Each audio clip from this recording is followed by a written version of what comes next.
Hi, everyone, and thanks for joining us. I'm Josh. And I'm Sarah. And we are the Hiking Fools, guiding you through the trails of Glacier National Park. And today, we have a very special guest joining us in the studio, a good friend, Jake Bramante of Hike734. If you don't know about his maps and resources, then you definitely should. And we're going to hear more from him because it's invaluable and we use it. We respect it. We appreciate it. And I think so many do that it sounded like a great idea to bring him into the studio and talk about what he has done, what he is doing, and some of his future plans even. So, Jake, we're so honored to have you in the studio. It's really good to be here. Nice. All right. Well, we've Jake and the Hiking Fools, we go back a ways. We met early on, actually right at the kind of the start of this adventure, near that time. And if you could maybe even take us back there. Some people know the story, but I'm guessing a lot of people don't. Kind of the Jake at this point in time where you wrote down on some piece of paper, Hike 734, and you set off on this huge adventure. Could you tell us a little bit about, in some of your words, the genesis of this project? Yeah, I live right down the road from you guys. I had sold my house. I had quit my job. I figured that I could make my life really small because I was kind of rebooting my life. Kind of got really tired of the corporate world and just did not see anywhere above me that I wanted to get into. So, I rebooted my life. And at one point, I was thinking about maybe doing some, I don't know, like map or some sort of like DVDs of like the waterfalls of Glacier, the animals of Glacier or something. And then I started thinking about, hey, there's a lot of places I haven't been. And then I started thinking like, I've been there's a lot of trails that I haven't been, and I wonder if anybody's ever hiked them all. And at the time, I think that some people had, right? But I was like, I wonder if anybody has done it in a year. Is that even possible? So that became my project, and I didn't know what was going to be on the other side of it, but I was definitely going into it entrepreneurially. It wasn't some sort of like, I don't know, some people I feel like are kind of like purity thing, like where you has to be pure, like if any money's tied to it or anything. But I just knew that, at that time, a lot of people were doing big things and getting some notoriety from it and able to turn it into a career of some sort. And so I didn't know what that was going to look like. So I was like, well, nobody seems to have done this. I kind of talked to Don Scharf and other people, and nobody had ever heard of anybody doing this. So that became my project to hike all the trails in one summer. And that was in 2009, the very end of it. And so I spent that winter just with maps. And that's right. You remember that, Sarah? So much planning. Laid out on the tables and everything on the floor. I do remember that. In a lot of coffee shop and spreadsheets, and just figuring out how to logistically do it all right. Because you want to try to minimize how many trails you're duplicating. You go out and then you come back, and it's like, how can I go ahead and maximize this? And there's a couple things I certainly would have done differently, but long story short, May 15th of 2010 I started, and then October 17th I wrapped it up. And it was, at the very beginning I was hiking maybe once a week, because it was, a lot, as everybody knows who listens to this hopefully, is like in the springtime, it takes a while for the snow to get out usually. So no high elevation stuff. It was just like McDonald Creek and a few shorter hikes like that. And then, by the end of the season, I was, doing a lot of days back to back, and it was a mix of day hikes and backpacking trips. I really didn't get any like special treatment. Like there wasn't any like, oh, well, we know that we can, I never got like any advanced reservation sort of things. It was a lot easier to get hiking permits and stuff back in the day. How about now? Jake of Hike734, a little special treatment? No, not really any special treatment. Okay, all right. I do some citizen science stuff, so there is a little bit of that, but that's more like park service, sorts of things. But other than that, I don't walk in there and they're like, oh, hey, there he is. Yeah, we've got something for you. But I think one of the things that really helped me out was I had a lot of esoteric hikes that I needed to do. So I was always looking at the height, the availability and stuff, so I would walk in there and go, hey, I see that, such and such is open. So like, maybe I could do this loop over here. And so I went in there not going like, I need to do the Northern Circle, or I need to go to, Gunsight Lake or something like that. So I had a lot of flexibility in that regard. So, Nice. Yeah. Nice. You mentioned one name already, a previous guest of ours, but now you're the guy, you're the resource, kind of definitive resource. At that time, it's a while ago, who were the people that you were looking at? Like, I got to get in touch with this person because, man, they're going to be able to help me. I'm not going to recreate the wheel. I'm not gonna miss out on things that just didn't occur to me. Who were some of those people, or maybe even some of those resources that you looked to embark on your adventure? Yeah, I think I was just part of the community. There was a lot of, or like a GMS, or I know they're more focused on climbing, or any rangers that you kind of got acquainted with, or anything like that, or just some friends. It was more, I really didn't have there wasn't anybody that was in front of me kind of a thing. And a lot of this was I was just hiking all the trails. So, I was just part of a community that had really introduced me to it. Actually, my first summit was with Don. We did Clements and Cannon, and I was wrecked, just completely. That's a good one. Anytime Don says something is super mellow or whatever, oh my goodness, just go into it. His baseline is different than the normal mortals. Yes. So if you listen back to his podcast, just make sure when he says, a decent skier, it's a little skiing bit down more the than face of Kintla, and he calls it a little spicy. A little spicy. Yeah, if he says a little spicy, you're gonna have to work a little bit. It's a 10 out of 10. Respect to Don, though. Yes. It was wonderful. The first summit we did, I was actually friends with the group of people headed up by Doug Nelson.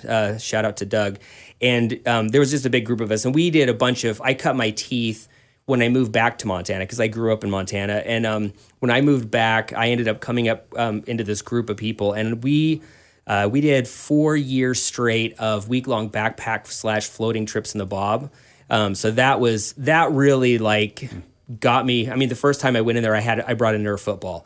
If that gives you any idea of what I didn't understand, and I had these big waterproof boots, and then all that merged into lighter, faster, and and I just grew. You need to kind of work your way into understanding what your body can handle, right? And the more years you do it, the first time I did it, my first summit, my knees were killing me, but it was not because I had bad knees. I just had weak knees, and some of that stuff just takes time to kind of get into. And my hiking project was nice because I eased into that summer, little bit at a time. So there was a kind of a conditioning that kind of organically happened to go into that. But once the project was over, I had no idea how that was going to pivot into a business. And so that happened once again, kind of organically as well. People were like, "Are you going to write a guidebook or something?" And I had no desire to do that. I read a really great book called The $100 Startup, and I had read a bunch of entrepreneurial books, but that one in particular was great because it kind of funneled me into create a project or create something that solves a problem. I think a lot of people, when they're going into something entrepreneurially, they're like, I like to do this, I'm going to create something, and then they look around for a market. And for me, I had an audience and they were asking me questions. And so I was like, how can I put my knowledge into some kind of a product to help them answer that question? And so I think I came into it more trying to serve them, but I had never I wasn't a cartographer. I didn't have a GIS background. I had a computer background. And so I just tried to create something with my day hike map that was really just trying to, just trying to solve that need and scratch that itch. So it's so perfect. I'll say, it's simple, but complex at the same time. We reference your map, and it's just the way that you break things down. I think we and others probably appreciate, if I can say this, the way your brain works, where you did it all and you looked at it and said, what would somebody else want to know? Looking back on your experience, how would somebody else understand what I've just done, and how can I provide the very best resource for them? And I think you achieved that. I think you accomplished that. Well, you're a very detailed person, and I appreciate that, because I am too, and sometimes overly detailed, but I respect that. And you can see that in all of your maps, which is fabulous. Well, thanks. For sure. Large scale, small scale. We've got plenty more to learn from Jake, and we're just getting started. So we're going to take a short break. Stick with us. You wouldn't haul a 50-pound pack for a 3-mile hike. So why bank with a place that loads you down? At Freedom Bank, we keep it simple, smart, and mobile, so you can bank from your tent, the lake, or the top of Mount Brown. Proud sponsor of Hiking Fools, because life's an adventure, and we've got your back. Freedom Bank, we want to be your bank. Give us a call at 892-1776. Member FDIC. Welcome back. We are the Hiking Fools, talking in this episode with Jake Bramante of Hike734. So much has come from it, but Jake, I still want to, rest on or kind of immerse ourselves in that season, in that project. As you mentioned, it was kind of a May to September, I believe. So you really, a lot happened in that time period. If you can sort of kind of unpack that and walk us through, what was the experience actually like? I mean, who came around you? What did you see? What did you learn from that specific summer? Yeah, I think that. So I've done a couple of big projects since then. Like we built a house, and even making the map. And I found that they oftentimes have very similar feels to them. And with the hiking project, when I started, there's obviously like you have this idea, and the ideas are fun, right? And you're like, oh man, I'm gonna go walk all over the park, and every day, like almost every day, and gonna see really cool stuff, like do things that I've not done. And so at the beginning, super jazzed, right? And of course, since it was, like I said, kind of entrepreneurial, and I was trying to like build a following of people, which now, like, I wasn't going for influencer, because influencer wasn't a thing back then. I just wanted it, an audience. And but part of my thing was like, hey, come along with me, right? Like, let's, like, whether I'm gonna. So my idea was I was gonna like blog. I was gonna go on a hike, and I'd come home and I'd like edit the video and blog about it.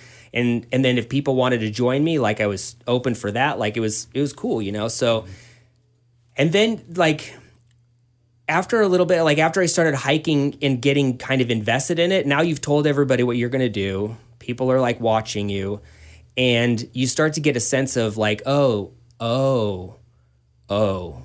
this is what we're doing, and then it's like saw some believers and some doubters, I suppose. Oh yeah, there was definitely I talked to people afterwards, and they were like, yeah, we didn't think you were going to do it, but there's so many things that could go wrong, right? I mean, I could get hurt, there could be wildfires, bears could close trails, like it just.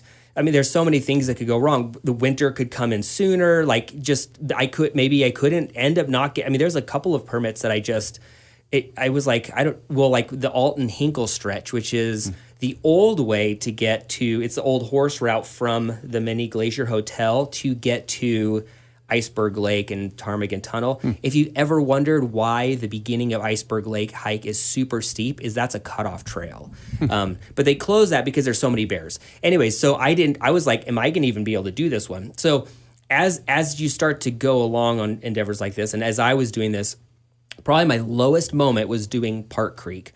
I had a full pack on. It's wooded, really quiet. It's in the southern part of the park.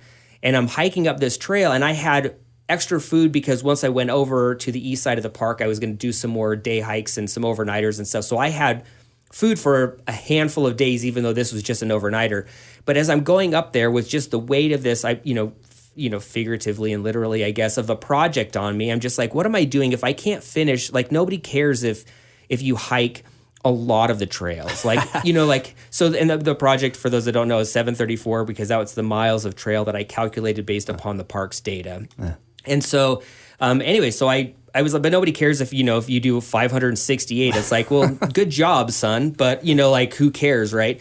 You just hiked a lot. And then I just was like, there's so many things that could go wrong, and like, what am I even doing? Like, am I going to be able to finish? And this is just, and it was hard. And I remember one time like coming up to this huge spruce that had fallen across the trail, and I couldn't climb over it because it was too big. And I had my camera gear. I had because I was hauling like 9 pounds of camera gear or something like that, including the tripod. So I'd have to take everything off, and I like crawled underneath this log and dragging my backpack and stuff. And I'm like, this is not fun. Like, this is supposed to be fun and cool, right? Like, this is what everybody dreams about and stuff, but this just feels like work and stuff. So that was kind of that low point.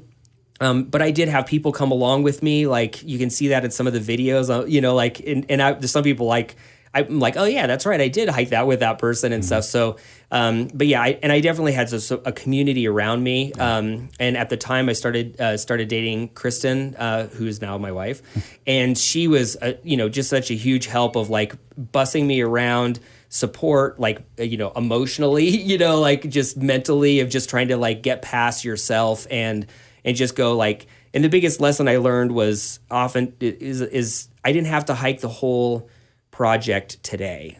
Like I didn't have to say I had 500 miles left. Well, I don't have to worry about the 500 miles. I just have to worry about the 15 or the 7 or the 12, that I have to do today. And I feel like that's actually helped me with just the way my brain works is like, I don't have to worry about like getting through breakfast. I just have to worry about swinging my legs out and get out of bed. Like sometimes when your motivation's low, like it's like, I just need to do this. And so I just knew that if I could go ahead and get to Scalp Block Lookout today or something like that, then that certainly would be there. So that helped me kind of get into that rhythm. And then as I went further along, it certainly became more, it became, there was momentum going, and I was like, I actually think I might be able to do this. And I was able to hike bigger days, and things started to get just in the, I started to get up into the high country. So then I'm going to Swift Current Lookout, like I'm starting to go to these big, amazing places. And so I felt like I finally got momentum, but boy, about halfway into the thing and stuff, I was like, what the heck am I doing? That's great. Yeah, I'm sure you reached points of discouragement, but it's neat how even we saw that rally of a community around you, to support you and go along with you. Sometimes, literally, and other times just by following. Yeah, I was trying to think back. I'm like, did we ever hike with Jake? I remember I was pregnant at the time and pretty sick, but we did Apgar Lookout with you. That was the one we did with you. Yes. Yeah. And I think, was it earlier that year, we also did the Akakola Creek. Yes. That one went down in history of a long hike without much payoff and stepping over a lot of trees. I think I developed a fever after that day, and I literally threw away my hiking shoes in the garbage after that day. Yeah. So we've got a lot of other hikes, other episodes that we love, and go check those out. But Jake, what a mental challenge, mental and physical challenge, and those are the toughest. But you prevailed, and the season goes down in history. And you're thinking back to that, and I'd like to sit on that for a minute too. Okay, so you're finishing. I believe. You were coming out on that last hike, and everybody's there. Everybody's celebrating. What's going through your head at that point in time? What is next? You just finished, Jake. What's next for you? But obviously, you were some sort of completion, but also continuation. Yeah, that's always the funny thing that happens. I think that what is next. Whether. Yeah, you see that on anytime. So, like, honestly, there's part of me that was just like, it was like just a relief. It was like I feel like the elation was partially there, but it was just relief. Like, okay, like nobody can take this away from me now. Like I did it, right? And I think that sometimes you feel that with maybe summits or whatever. Or you get back to your car and it's in the dark and you were afraid. For stuff. But but I just feel like there was a lot of it was just like, okay, good. Like all the anxiety is gone now because I actually did it, and now I'm tired because we didn't get any sleep last night at Lincoln Lake. Is that what it was? Okay, Sarah and I were talking about that. What was that last hike? And I believe you had planned, like, let's make it a place where people can get to. Yeah. And I was there. I remember you coming out. I remember you looking like you had just hiked 734 miles. Like you were a little bit tired, a little bit exhausted, but like you used a great word relation there. Like I think you were smiling and you couldn't stop. Well, that trail isn't necessarily a pleasant walk in the park, I would say. No. It's pretty good. It's good. It's good. But it was October. And so we started out, I think over in the park headquarters area and walked up Lincoln Creek, which is like three creek crossings or something like that. And they're fords is what they are. And of course but then we, when Kristen and I got to Lincoln Lake and we spent the night there, I had two cans of I don't know what isobutane or whatever for the pocket rocket stove, and they were cold. And if you want a little pro tip, make sure you warm them up. So we didn't have, but I didn't know this at the time, and so they were cold, and so we had to try and eat food that was like just wet and crunchy. So that was and then it was just cold all night. Like it rained, and we were just pulling all the water off onto our pants. Like it was basically as miserable as it could, not as it could be, but it was definitely not pleasant. Yeah. So when we came out and it was like starting to get sunny, like, the clouds parted, like I think some angels were tuning up. Like it was, so by the time we came down there, we were just like, okay, that's good. But yeah, we were definitely, both of us were lacking of sleep at that point. Right on. Yeah. Jake, we've enjoyed talking about this. I think you learned so much. You've shared that, and we, with the Hiking Fools and the listeners, are going to learn more in part 2. We're going to dig a little deeper into some of your experiences, some of your more memorable moments, things like that. But everybody, check out our Instagram page at Hiking Fools MT to see some great photos from our recent adventures. Tune in next time and check out more episodes online. Remember to follow us on YouTube, Spotify, or Apple Podcasts. I'm Josh. And I'm Sarah. And we are the Hiking Fools, encouraging you to always go